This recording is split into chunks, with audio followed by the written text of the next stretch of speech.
This is a tale of two Davids. One David, a dear friend, died recently. The other David lived a long, long time ago. Almost 3,000 years separated these two men, but they were alike in many ways. Both were farmers. One raised crops, one raised animals, sheep to be specific. Both left the farm to do something else. One ran a co-op, one ran a country, the nation of Israel. Both were hurt by life. One lost a brother, one lost a friend that was closer than a brother. Both were touched and dramatically changed by the grace of God, and that's why we're here to talk about them. The David I knew wasn't a Christian when we first met, but over the years, a friendship blossomed that blessed my life in so many ways. The other David was, well, one most of us have known since we were boys and girls in Bible school. You know, David as in David and Goliath. The name David means beloved. And I'd like for us to see why our two Davids not only lived up to their name, but why they might be seen as special trophies in what we're calling the showcase of God's grace.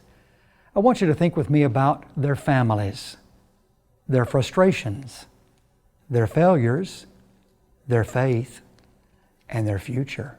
5 comparisons. Here's comparison number 1, their families. The David I knew was born to a great Christian family in Cottondale, Alabama, outside of Tuscaloosa. He had 5 brothers and 3 sisters. 2 brothers, Edward and Dee, grew in their faith and became leaders in the church where they worshiped. Another brother, Wallace, became a missionary. But the David I knew didn't become a Christian until later in life. He was a man of integrity and moral excellence, but never gave himself to the Lord. David of the Bible also came from a wonderful family. His great-great-grandmother was Rahab, the heathen prostitute of Jericho, that converted to a deep faith in God. His daddy, Jesse, had 8 sons, and 4 of them served their country in the military. Now fast forward. Guess who else you'll find in David's family? Matthew 1 tells us that Jesus was a son of David. Great families. Comparison number 2, their frustrations. The David I know, or the David I knew, was especially tight with his brother Dee, one of those brothers that served in the leadership of his home church. Their families traveled together, vacationed together, and well, they just loved being together. David and Dee were buddies. But sadly, after a routine surgery, Dee unexpectedly died from a heart attack. So here was a non-Christian David, extremely close to a very strong Christian Dee, and when that strong Christian died, my non-Christian friend David couldn't understand. He became angry, frustrated, mad at God. David of the Bible had his own frustrations. He lived in King Saul's palace and became the best friend of Saul's son, Jonathan. The Bible tells us that Jonathan loved David as he loved his own soul, 1 Samuel 18:1. In time, Saul came to resent David and tried to kill him. "What have I done?" David asked Jonathan. "What is my guilt? And what is my sin before your father that he seeks my life?" 1 Samuel 20:1-3. David finally had to run away. I can't help but think if some of that went through his mind when he penned Psalm 13, "How long, O Lord, will you forget me forever?" Comparison number 3, their failures. The David I knew lost one of the strongest influences for good in his life, leaving him disappointed, discouraged, angry with God. Becoming a Christian, being a Christian, out of the question. And that's how he chose to live. He was a good man, a good husband, a good father, but he was mad at God, and it wouldn't do to talk to him about becoming a Christian. And he lived that way for almost 20 years. David of the Bible made his own mistakes, and they were whoppers.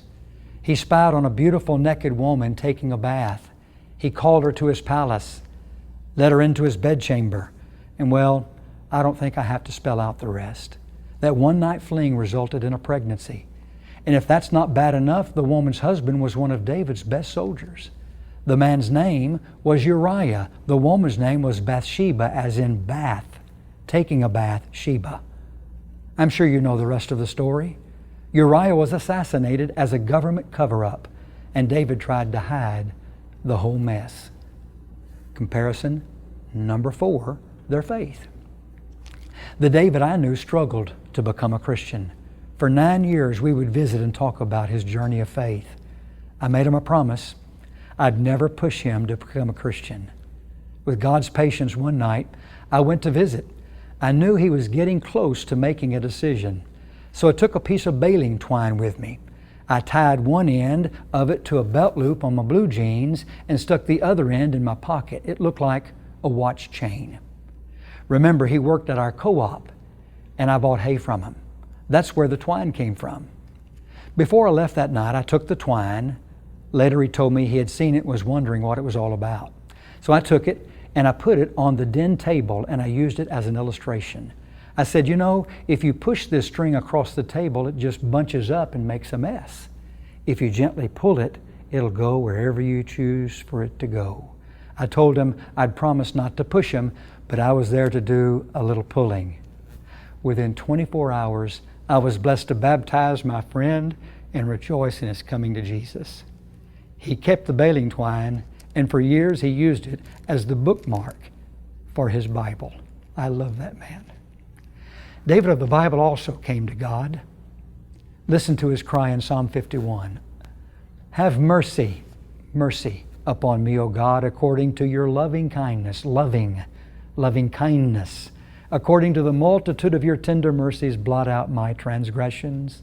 Wash me thoroughly from my iniquity and cleanse me from my sin. He pled for God's grace. Comparison number 5, their future. Both of these Davids have left us. The David I knew fell at work one morning. He tripped over a pallet and hit the ground with such force, he broke his neck. He was left paralyzed for just a few days, and then despite all of the attention he received from one of our nation's best hospitals, my friend David was gone at the age of 73. The David of the Bible also died. On the day of Pentecost in Acts 2, Peter said, David is both dead and was buried, and his tomb is with us this day. The Old Testament says that David slept with his fathers and was buried, and the time that David reigned over Israel was 40 years. 1 Kings 2, 10 and 11. He was 30 years old when he began to reign according to 2 Samuel 5, and he reigned 40 years. David of the Bible died at the age of 70. I miss my friend David Mays. I taught a Wednesday night Bible class, and I can tell you right where he sat. When I preached, I always knew right where to find him, up front and to my left. Today, without him, the church building is not as full as it once was. At least to me. It's kind of empty. And my heart is too. But that's okay. We'll get together again.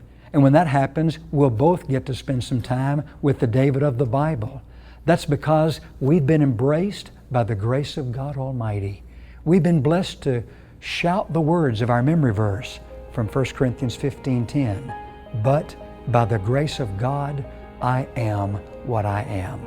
God's mercy, God's love, and God's kindness, they can change your life too. And who knows, someone, somewhere, might just present your story as another trophy in the showcase of God's grace. And if that's the case, wouldn't that be simply incredible?